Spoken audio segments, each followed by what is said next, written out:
एक चीज़ जो मैंने बहुत देर में सीखी अपनी लाइफ में, इनफैक्ट अभी भी पूरी तरीके से नहीं सीख पाई हूँ, वो ये है कि चिंता करने में अपनी ऊर्जा बर्बाद मत करिए। Instead use your energy to believe, create, trust, grow and. लेकिन होता इसका उल्टा है। हम सारी ऊर्जा, सारी ताकत अपनी उन चीज़ों के बारे में सोचने में और चिंता करने में लगा देते हैं जिनका परिणाम हमारे हाथ में है ही नहीं। रिश्ते निभाने की बात हो या निजी जीवन, अपना बेस्ट दो और बाकी सब कुछ ईश्वर के हवाले कर दो। जय गणेश दोस्तों, कैसे हैं आप सभी लोग। एक बार फिर से सभी का बहुत बहुत आभार और बहुत बहुत धन्यवाद कि आप लोग फिर से आए हैं अपना समय निकाल के मेरा व्लॉग देखने के लिए। तो चलिए शुरू कर लेते हैं आज का वीडियो। तो वॉक चल रही है कंटिन्यूअसली, वॉक के साथ कोई कॉम्प्रोमाइज़ नहीं। ठंड बढ़ गई है लेकिन वॉक के साथ कोई भी मैंने अभी भी रेगुलर कर रही हूँ। कोशिश यही है कि एक भी दिन छुट्टी ना हो। कभी छुट्टी हो जाती है तो उसके पीछे बहुत सारी दूसरी वजहें रहती हैं, लेकिन आलस्य उसकी वजह नहीं बना आज तक, और इस बात का बहुत फ़ख्र है मुझे। तो आज ना हुआ ये है कि जिसके साथ मैं वॉक पे जाती हूँ उसको इमरजेंसी में कहीं जाना पड़ा और वो मुझे इन्फॉर्म नहीं कर पाई व्हाट्सएप पे। तो अब मैं घर से निकल चुकी थी तो फिर वापस घर नहीं गई अपने, और अकेले ही निकल आई रोड में वॉक करने के लिए। तो मुझे एक्चुअली पर्सनली मैं आपको बताऊँ तो मुझे अकेले घूमना बिल्कुल भी पसंद नहीं है। देखिए, एक तो थोड़ा सा सेफ्टी इशू भी होता है और थोड़ा सा यहाँ पे बंदरों का बहुत ज़्यादा आतंक है। कई बार तो पूरी रोड में बंदर बैठे हुए मिलते हैं और समझ में नहीं आता कि किस डायरेक्शन में जाएं, और कई बार सन्नाटा इतना रहता है कि कोई होता भी नहीं कि अगर कभी बंदर अटैक कर भी देना तो कोई हेल्प करने के लिए आएगा। लेकिन आज मैंने हिम्मत जुटाई और मैं अकेली चल पड़ी। और जब अकेली गई हूँ ना तो पता चला है कि खुद के साथ समय बिताना कितना ज़रूरी होता है। और इनफैक्ट मैंने आज थोड़ी बहुत रनिंग भी करी, जो कि मैं नहीं कर पाती थी जब मैं साथ में घूमती थी, क्योंकि जब आप साथ में होते हो ना तो आप बहुत सारी चीज़ों से बंधे हुए होते हो, आपको अपने साथ दूसरे की भी चीज़ों का ध्यान रखना होता है। तो फिलहाल अच्छा अनुभव रहा और बढ़िया लगा मुझे अकेले घूम के भी। तो जब तक वो नहीं आती हैं तब तक मैं अकेले ही घूमूंगी, लेकिन मैं छुट्टी नहीं करूँगी। अब ये जो व्लॉग शुरू हो रहा है ना फ्रेंड्स, ये एग्जैक्टली उस दिन का नहीं है। ये जो क्लिप मैं दिखा रही हूँ आपको, ये फर्स्ट डे इवनिंग का है। तो मैंने एक मिर्च के अचार की रेसिपी इंस्टेंट बनाई थी, तो वो यहाँ पे मैंने ऐड कर दी है। तो वो मैं आपको उसकी रेसिपी बता देती हूँ डिटेल में। सरसों का तेल लिया है मैंने कढ़ाई में, थोड़ा सा ज़्यादा तेल लिया है, उसको खूब अच्छे से गर्म कर लिया, फिर फ्लेम को कर दिया बंद। क्रश किया हुआ मैंने यहाँ पे 8 से 10 कलियाँ डाली हैं लहसुन की। क्रश करने का मतलब ये है कि यहाँ उसको बिल्कुल पीस के उसका पेस्ट नहीं बनाया है, मोटा मोटा कूट लिया है जस्ट। और उसके साथ ही मैंने यहाँ पे डाल दिया है मेथी दाना और हींग। कलौंजी मैं यहाँ पे डालना भूल गई थी, बाद में मैंने ऐड किया है। आप बनाएंगे तो कलौंजी ज़रूर डाल लीजिएगा। और उसके बाद धुली हुई, सूखी हुई और बीच में से स्लिट करी हुई हरी मिर्चें ऐड कर दी हैं इसमें। फ्लेम अभी बंद ही है और फ्लेम को हम अभी ऑन नहीं करेंगे। और यहाँ पे ये ध्यान रखना है कि जो लहसुन है वो बिल्कुल भी जलना नहीं चाहिए। आप बस लहसुन को डालिए और फ्लेम बंद कर दीजिए, इतना करना है आपने। हल्का सा जो कच्चा भी अगर रह जाएगा ना लहसुन तो उसका टेस्ट बुरा नहीं लगेगा। नमक ऐड किया है स्वादानुसार, हल्दी ऐड की है कलर के अनुसार, 2 चम्मच भर के धनिया पाउडर डाला है और 3 चम्मच के अराउंड मैंने भर के यहाँ पे दरदरा पिसा हुआ सौंफ का पाउडर ऐड किया है। सौंफ का पाउडर यहाँ पे कहने का मतलब है कि बिल्कुल फाइन पिसी हुई सौंफ नहीं डालनी है, जो दरदरी होती है ना जिसमें साबुत दाने भी आते हैं, उस तरीके की कुटी हुई सौंफ यहाँ पे हम ऐड करेंगे। इसको देंगे अच्छा सा मिक्स। सरसों का तेल यहाँ पे हमने पहले से ही थोड़ा सा ज़्यादा ऐड करना है, जिससे कि जो मसाले वगैरह हैं वो अच्छे से मिर्च के ऊपर कोट हो जाए। कलौंजी मैं भूल गई थी डालना तड़के में, आप पहले ही डाल लीजिएगा। कलौंजी डालने के बाद मैंने जब यहाँ पे सारी चीज़ें ऑलमोस्ट ऐड कर दी तो फिर मैंने फ्लेम दोबारा से ऑन करी। यहाँ पे हमें मिर्चों को बिल्कुल भी पकाना नहीं है, क्योंकि इसमें सारे मसाले और नमक ऐड होने के बाद जो मिर्च है वो वैसे ही सॉफ्ट हो जाती है गर्म तेल में, प्लस ये बीच में से स्लिट करी हुई है तो इसको पकने में या गलने में ज़्यादा समय नहीं लगता है। 1 मिनट से ज़्यादा आप इसको नहीं पकाएंगे। थोड़ा सा यहाँ पे कलर ऐड करने के लिए मैंने देगी मिर्च भी डाल दी है। आप कश्मीरी मिर्च भी डाल सकते हो और नहीं डालना है तो आप नहीं भी डालेंगे तो भी चलेगा। ये बेसिकली सिर्फ कलर देने के लिए था। मिर्च का अचार है तो इसमें मिर्च तो होगी ही। सारे मसाले अच्छे से मिला दिए, तेल और मसाले जो हैं उन्होंने मिर्च को अच्छे से कोट कर लिया। ढक के मैं इसको 1 मिनट से ज़्यादा नहीं पकाऊंगी, सिर्फ 1 मिनट, उससे ज़्यादा नहीं। और उसके बाद हम इसकी फ्लेम को कर देंगे बंद।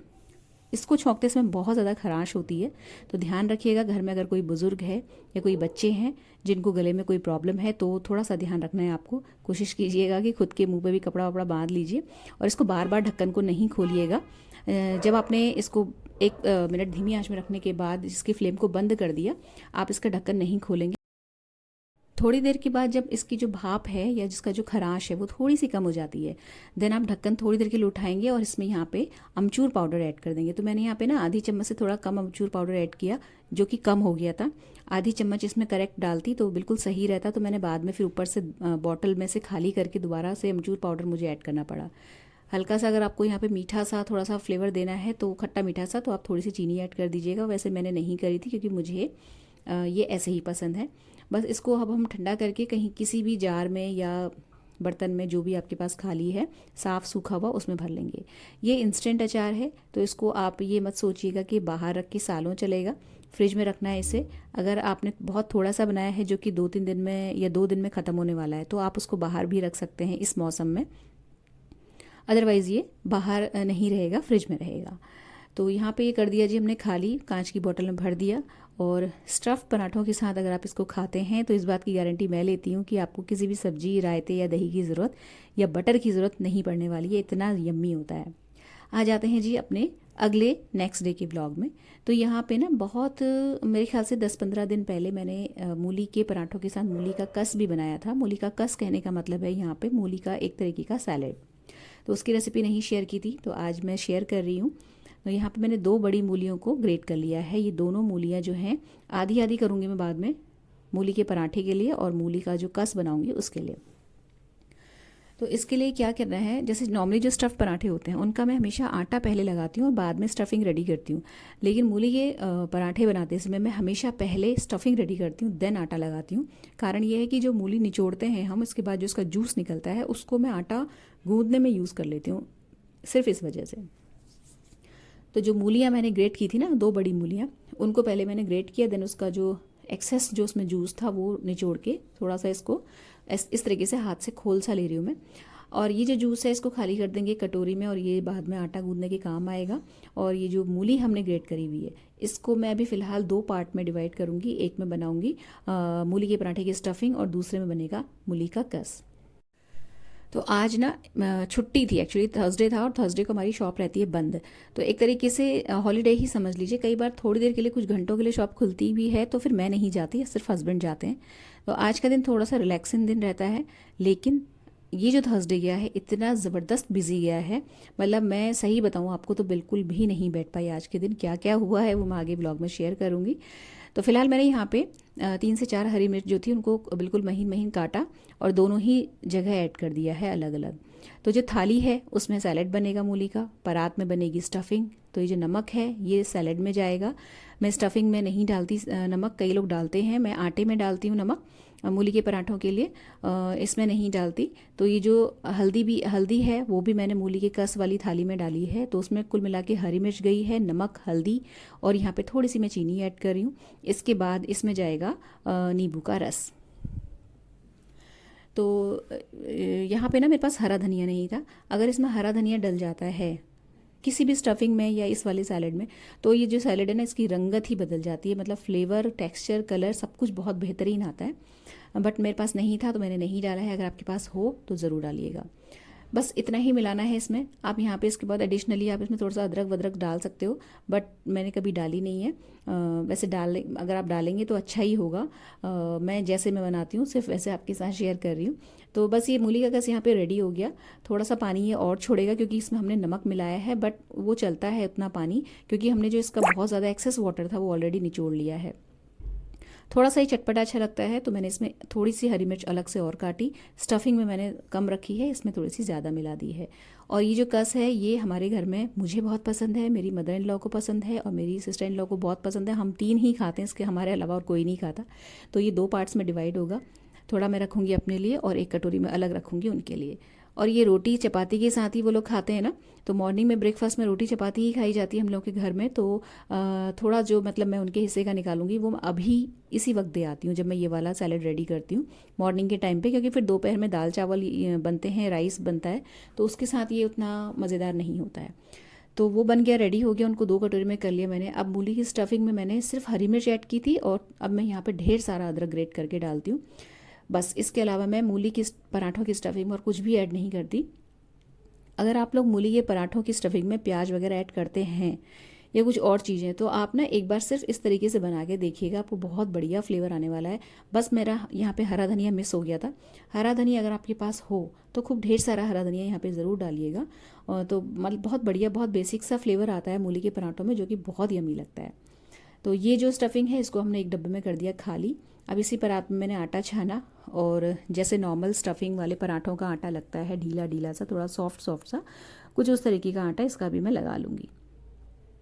तो बस इसमें नमक डाला है मैंने, इसके अलावा और कुछ भी नहीं जाएगा। मूली का जो जूस निकला था वो ऐड कर दिया उसमें, और क्योंकि वो बहुत ठंडा था और ठंड थोड़ी सी बढ़ गई है, तो बिल्कुल ठंडे पानी से आटा लगाओ तो बहुत ज़्यादा च्यूई सा हो जा रहा है, तो मैं आजकल आटा गुनगुने पानी से लगाती हूँ। यहाँ पे मैंने थोड़ा सा तेज़ गर्म किया था पानी, क्योंकि जो मूली का रस था बहुत ठंडा था। आटा लगा के साइड में रखा, और उसके बाद जी हम आंवले का जूस जो डेली कोशिश करी मैं पीने की, वो मेरा चल ही रहा है अभी। तो एक सब्सक्राइबर है मेरी, कोई बहुत शुभचिंतक, उन्होंने मुझे बोला था कि जो आप आंवले का जो ये निकलता है छिलका और ये सब कुछ, इसको आप डिस्कार्ड मत करिए, इसका कुछ अचार टाइप का बना लीजिए। तो अगर आप देख रहे हैं मेरा वीडियो तो प्लीज़ सजेस्ट कीजिएगा कि इसमें मैं और क्या ऐड करूं, क्योंकि 2-3 दिन से जो भी आंवले का ये जो छिलका और ये जो घिसा हुआ बचता है ना, मैं इसको कलेक्ट करती जा रही हूँ। तो अगर आप लोगों के पास कोई आइडिया है तो प्लीज़ ज़रूर शेयर कीजिएगा। आंवले का जूस मैंने निचोड़ के 2 ग्लासेस में डाल लिया है, और हम ब्रेकफास्ट के साथ इसको पी लेते हैं।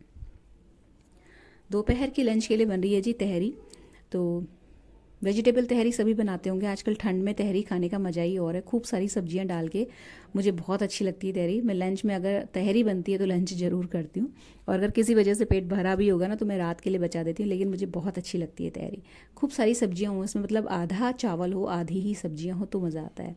तो यहाँ पे सरसों का तेल लिया है, उसमें मैंने कुछ लौंगें, मतलब 2-3 लौंग डाली हैं, और बड़ी इलायची कूट के डाली है, तेज़पत्ता 2 से 3 डाले हैं। और जितनी देर में ये तेल वेल गरम हो रहा था, और इसमें मैंने गरम मसाले, खड़े मसाले ऐड किए।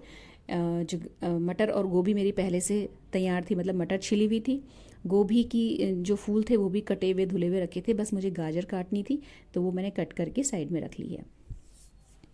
तो बस यहाँ पे जब तक प्याज भुन रहा है और मेरी सब्जियाँ कटी हुई इधर साइड में तैयार हैं, तो यहाँ पे मैं हाथ रोकूंगी नहीं, मूली के जो पराठे हैं वो सेक लूँगी।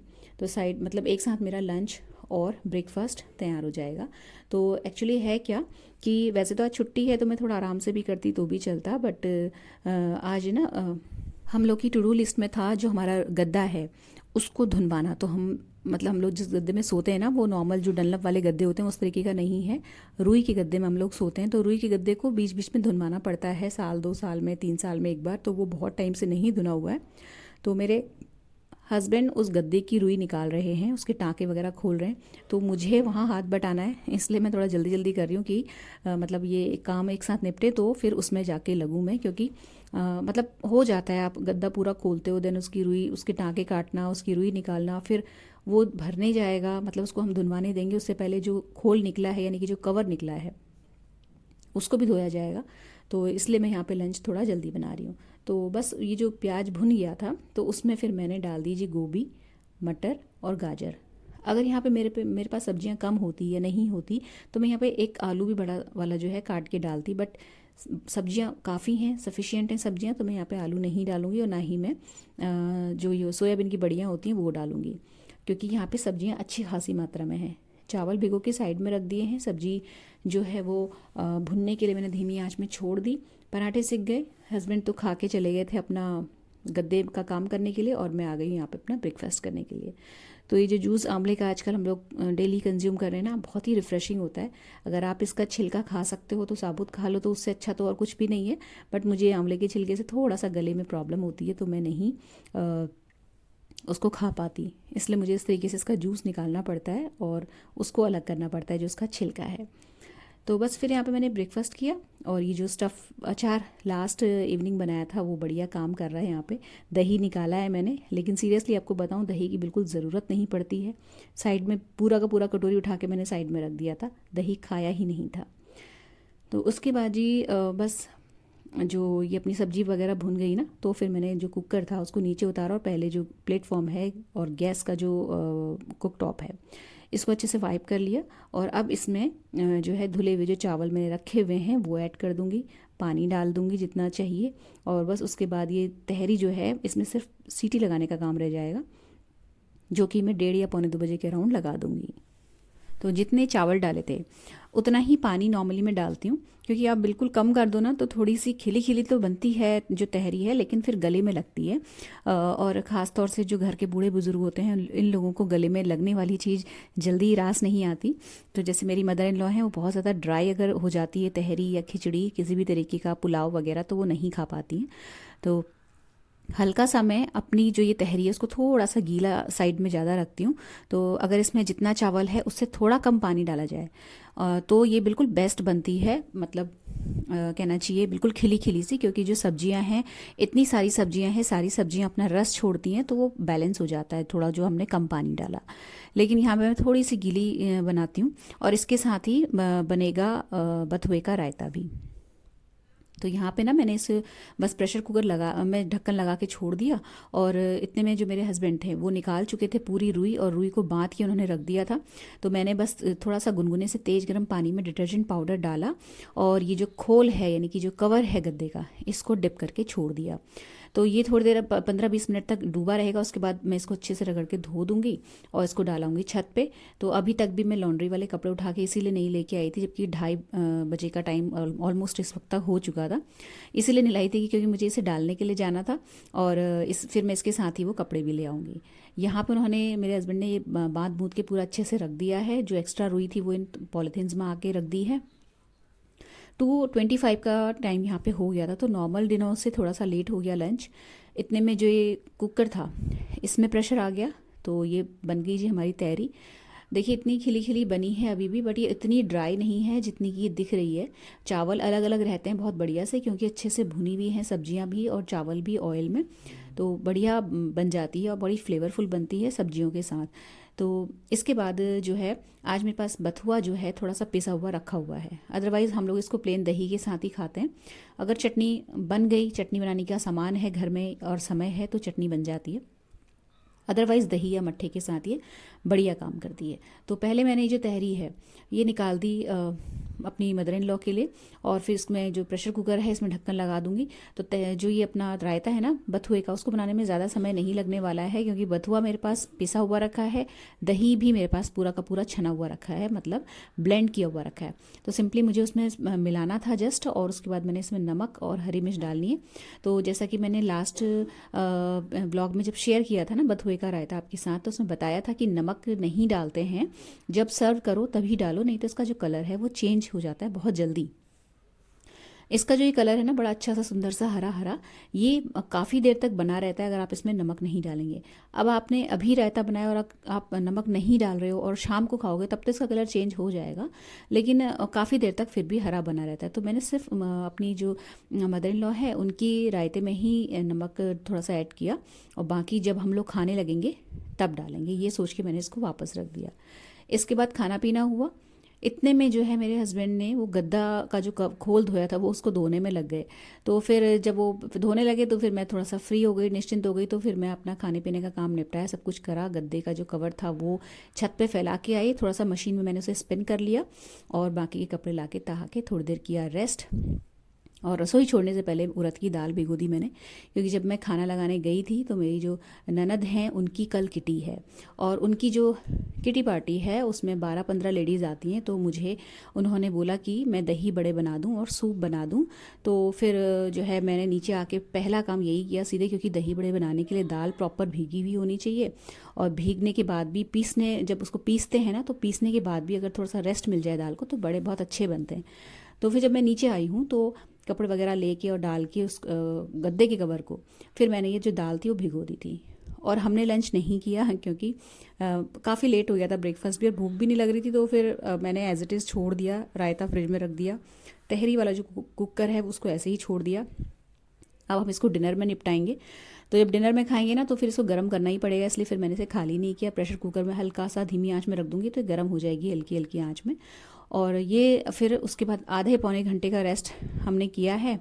थोड़ा सा हमें मार्केट का भी काम था, वो निपटाते हुए मैं जब घर आई हूँ तो ये दाल अच्छे से पिस गई, मतलब भीग गई थी। तो फिर मैंने इसे पीस लिया अच्छे से, और पीसने के बाद फिर इसको रेस्ट का टाइम नहीं मिल पाया क्योंकि भिगाई बहुत देर में थी। अदरवाइज़ पीसने के बाद अगर इसको रेस्ट के लिए रख दो कम से कम 1 घंटा या 2 घंटा तो बहुत बढ़िया बड़े बनते हैं। मतलब बड़े तो बन जाते हैं वैसे भी अच्छे, बट मेहनत कम लगती है जब आप इसको थोड़ी देर रेस्ट के लिए छोड़ते हो। फेंटनी कम पड़ती है।